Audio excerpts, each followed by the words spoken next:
আমার দুষ্টু বন্ধুরা, কেমন আছো তোমরা? নিশ্চয়ই তোমরা খুব ভালো আছো। তোমাদেরকে মজা দেওয়ার জন্য আবারও নতুন একটি গল্প নিয়ে এলাম। আজকের গল্পটি খুবই মজাদার হতে চলেছে।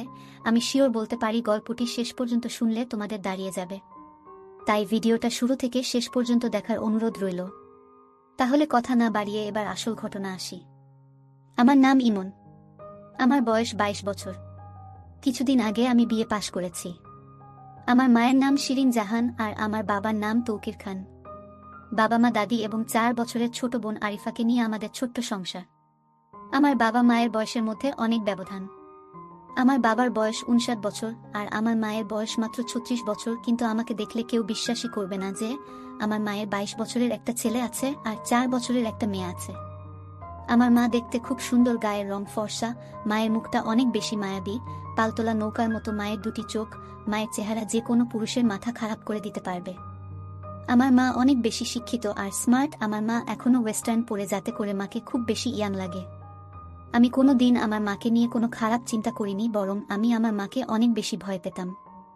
একদিন সোমবার আমরা সবাই বাসায় যে যার মতো, হঠাৎ করে মায়ের কাছে একটা ফোন আসলো আর মা হাউমাউ করে কাঁদতে লাগলো। পরে জানতে পারলাম যে আমার বাবা একটা রোড অ্যাক্সিডেন্টে মারা গেছে। বাবার মৃত্যুতে আমরা সবাই ভেঙে পড়ি। বাবা মারা যাওয়ার 3-4 মাস পরে আমরা সবাই স্বাভাবিক হতে শুরু করলাম। কিন্তু সমস্যাটা হলো যে আমার বাবা মরার আগে সব সম্পত্তি আমার নামে লিখে দিয়েছিলেন। তারপর থেকেই আমার দাদির সমস্যা যে আমি যদি অন্য কাউকে বিয়ে করি তাহলে আমার মা ও আমার বোন অসহায় হয়ে যাবে। তাই আমার নানি ও দাদি মিলে একটা বুদ্ধি বের করল।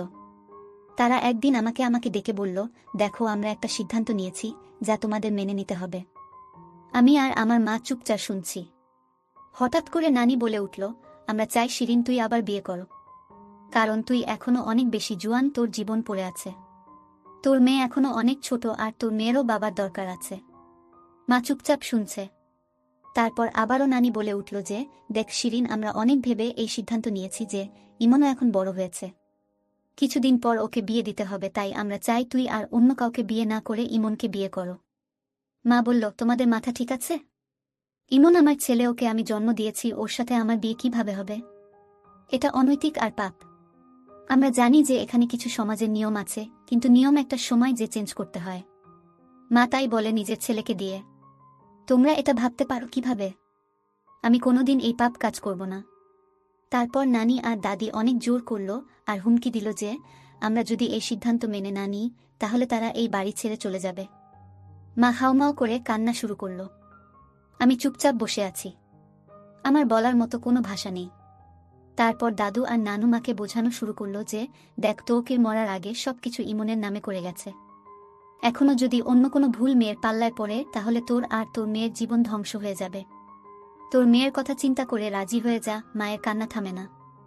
আমি তো অবাক, কারণ আমি মাকে নিয়ে কোনোদিনই সেভাবে কিছু ভাবিনি। তারপর দাদু আর নানা অনেক বোঝানোর পর মাকে বলল যে, দেখ, তুই মেনে নিবি, তা না হলে আমাদের সারা জীবনের জন্য হারাবি। মায়ের কান্না থামে না। তারপর আমাকে দাদু নানু জিজ্ঞেস করল, তোর কোনো আপত্তি আছে? আমি দাদু আর নানুকে অনেক ভয় পেতাম, তাই তাদের উপরে কোনো কথা না বলে চুপচাপ করে রইলাম। অনেক জোরাজুরির পর তারা মাকে রাজি করালো। তারপর যে যার রুমে চলে গেল। আমি রুমে গিয়ে ভাবছি, এটা কিভাবে সম্ভব? আমার জন্মদাত্রী মায়ের সাথে আমার বিয়ে। মানুষ কি বলবে? আমি আমার বন্ধুদের মুখ দেখাব কিভাবে? মাথায় অনেক কিছু ঘুরতে লাগলো। নিজেকে কোনোভাবেই স্থির রাখতে পারছিলাম না। আমি আমার মাকে অনেক ভালোবাসতাম আর সম্মান করতাম। আমি কোনোদিন আমার মাকে নিয়ে খারাপ কিছু চিন্তা করি নাই। তো আমার জন্য আর মায়ের জন্য এই ব্যাপারটা মেনে নেওয়া অনেক কঠিন ছিল। আমাদের বিয়ের কথা ঠিক হওয়ার পর থেকে আমি মায়ের সামনে যেতে লজ্জা পেতাম। মা ও আমাকে আগের মতো বকাচকা করত না। আমাকে দেখলে মাথা নিচু করে নিজের কাজ করত। নানু আর দাদু আমাদের বিয়ের দিন ঠিক করল 7 দিন পরে।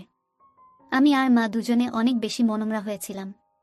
তারপর একদিন মা আমার কাছে এসে বলল, ইমন, তুই কি বিয়েতে রাজি? আমি বললাম, আমি আর কোনো রাস্তা না দেখে হ্যাঁ বলেছি। হ্যাঁ রে, আমার জন্য তোর জীবনটাও নষ্ট করে দিল। কি আর করব আমি? আমাদের কাছে আর রাস্তা নাই। তুমি মনমরা হয়ে থেকো না। তুমি মন মরা হয়ে থাকলে আমার ভালো লাগে না। তুই জানিস, স্বামী স্ত্রীর সম্পর্কের মধ্যে আর মা ছেলের সম্পর্কের মধ্যে যে আকাশ পাতাল তফাৎ। একটা মা ছেলে হয়ে আমাদের ওইগুলো করতে হবে যা একটা স্বামী স্ত্রী করে। আমি তোকে আর আগের মতো শাসন করতে পারবো না। কারণ তুই হয়ে যাবি আমার স্বামী। তখন আমার ছেলে থাকবি না। মা, আমি সারা জীবন তোমার ছেলে থাকব, আর এই বিয়ে হচ্ছে একটা কাগজের বিয়ে মাত্র। আমরা সারা জীবন মা ছেলে থাকব, আর তুমি আমাকে যখন ইচ্ছা যেভাবে ইচ্ছা শাসন করো। আমাদের মধ্যে কোনো চেঞ্জ আসবে না। আমি তোমাকে সবসময় সম্মান করতাম আর সারা জীবন করব। মা একটু আশ্বাস পেয়ে আমার কাছে অনেক খুশি হয়ে গেল। তারপর আমাকে বলল, আচ্ছা, আমি না হয় আমার জীবনের অর্ধেক পার করে ফেলেছি, কিন্তু তুই তো এখনো অনেক বেশি ইয়াং, তোর কত আশা ছিল তো বিয়ে নিয়ে, তাই না? কত কিছু না ভেবে রেখেছিলি যে এমন মেয়ে বিয়ে করবি, এমন জায়গায় ঘুরতে যাবি, দুষ্টুমি করবি, ঘোরাফেরা করবি, সব পানিতে গেল। এই বুড়ির সাথে কিছুই হবে না। আরে মা, তুমি বুড়ি না, তুমি অনেক বেশি ইয়াং আর এখনো অনেক বেশি সুন্দর। আর হ্যাঁ, অনেক আশা ছিল, কিন্তু সমস্যা নাই, তুমি তো আমার মা, পর তো কেউ না। আমরা অনেক ভালো বন্ধুর মতো হয়ে সব আশা পূরণ করব। মা আমার কথা শুনে একটু খুশি হয়ে গেল। তারপর বলল, আচ্ছা ঠিক আছে, আমরা আজকে থেকে অনেক ভালো বন্ধু। আমরা একে অপরের সাথে সব শেয়ার করব। মা আমার মাথায় একটু হাত বুলিয়ে নিজের রুমে চলে গেল। পরের দিন থেকে মাকে আর মন খারাপ মনে হলো না। আমি আর মা সেদিন অনেক বিষয় নিয়ে কথা বললাম। আমি মাকে এটা বললাম আমার জীবনে কোনো প্রেমিকা ছিল না। মা তো শুনে অবাক হয়ে গেল। তারপর আমাকে তার জীবনে অনেক গল্প আমাকে বলল। আমি আর মা অনেকটা ফ্রি হয়ে গেলাম। আমি আর মা বিয়ে হওয়ার যে দিনগুলো বাকি ছিল, আমরা আমাদের জীবনের সবচেয়ে ভালো সময় কাটিয়েছি একসাথে। কারণ আমরা একসাথে হাসাহাসি করতাম, মুভি দেখতাম, রাতভর আড্ডা দিতাম, একসাথে গেম খেলতাম, আবার ঘুরতে যেতাম। আমি ওই কয়েকদিনে আসলে ভালো বন্ধু হয়ে গেলাম। যাই হোক, আমাদের বিয়ের একদিন আগে দাদু আর নানু আমাকে আর মাকে নিয়ে গেল শপিংয়ের জন্য। আমরা খুব হাসাহাসি করছিলাম, তা দেখে নানু আর দাদি অনেক খুশি হল। যাই হোক, আমি আর মা পছন্দ করে অনেক কিছু কেনাকাটা করলাম। মাকে আমি পছন্দ করে প্রথম বেনারসি শাড়ি কিনে দিলাম। মা একটু লজ্জা পেয়ে গেল। পরের দিন আমাদের বিয়ের আয়োজন করা হলো। কিছু মানুষকে ডাকা হলো। যাই হোক, মাকে দাদি আর নানি মিলে রেডি করে দিচ্ছে। আমি গোসল করে শেরওয়ানি পরে নিলাম। তারপর নিজের রুমে অপেক্ষা করতে লাগলাম। একটু পরে দাদি এসে বলল, কাজী সাহেব চলে এসেছে। এই কথা শোনার পর থেকেই আমার বুকটা কেমন যেন থরথর করে কাঁপা শুরু করে দিল। কারণ আজকে আমার বিয়ে হতে যাচ্ছে, তাও আবার আমার নিজের মায়ের সাথে। আমি খুব বেশি ভয়ে ছিলাম। রুম থেকে বের হয়ে দেখলাম মা আগে থেকে টেবিলের মধ্যে বসে আছে। মা বেনারসি শাড়ি পরেছে, মাথায় কাপড় দিয়ে রাখছে, হাতে হালকা গয়না পরছে আর হালকা মেক আপ করছে। মাকে আসলেই সুন্দর লাগছে, একদম ঠিক যেন নতুন বউয়ের মতো। আমি গিয়ে মায়ের পাশে বসলাম আর কানে কানে ফিসফিস করে বললাম, মা, তোমাকে অনেক সুন্দর লাগছে। আমার কথা শুনে মা একটা হাসি দিল। তারপর কাজী সাহেব আমাদের বিয়ে পড়ানো শুরু করল।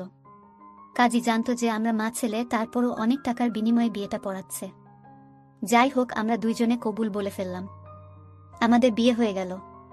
আমরা মা ছেলে থেকে হয়ে গেলাম স্বামী স্ত্রী। যে নারী আমাকে পেট ধরেই পৃথিবীতে এনেছে, সে কিনা আমার বিয়ে করা বউ হয়ে গেল। দাদি আর নানি তো অনেক খুশি, আমাদের আশীর্বাদ করলেন। তারপর বাকি মেহমানরা আমাদের আশীর্বাদ দিয়ে রাতের খাবার খেয়ে চলে গেলেন। তারপর আমরা সবাই খাবার টেবিলে বসে খাচ্ছি। ওই সময় আমার বোন আমাকে বলল, ভাইয়া, আজকে কার বিয়ে হলো? তারপর দাদি আরিফাকে কোলে নিয়ে বলল, আরিফা, আজকে থেকে তুমি ওকে বাবা বলে ডাকবে। ও ছোট মানুষ মাথা নাড়িয়ে হ্যাঁ বলল। আমাদের খাওয়া দাওয়া শেষ করে আমাকে নিয়ে তার রুমে গেল। আমি আমার রুমের দিকে যেতে লাগলে দাদি আমাকে বলল, ইমন, আজকে থেকে তুমি নতুন জীবন শুরু করেছ। তোমার মা এখন তোমার বিয়ে করার স্ত্রী। ওর সব চাহিদা, ইচ্ছে, সুখ দুঃখ এখন থেকে তুমি দেখবে। ওকে এখন থেকে একজন আদর্শ স্বামীর মতো ভালোবাসবা। আমি দাদির কথা শুনে অনেক বেশি লজ্জা পেয়ে গেলাম। তারপরও শুধুমাত্র মাথা নাড়িয়ে বললাম। তারপর আমার রুমের দিকে যেতে লাগলাম। দাদি থামিয়ে বলল, আজকে থেকে তোমরা একসাথে ঘুমাবা। আমি তো আরও চমকে গেলাম। তারপর দাদু আমাকে নিয়ে মায়ের রুমে ঠেলে দিল। দেখলাম না তোমাকে কি যেন বোঝাচ্ছে। আমি যে দাঁড়িয়ে রইলাম। একটু পরে না দেখে বলল, আসেন জামাই সাহেব, আমি বের হয়ে যাচ্ছি। আমি এই কথা শুনে লজ্জায় লাল হয়ে গেলাম। এরপরে নানি রুম থেকে বের হয়ে গেল।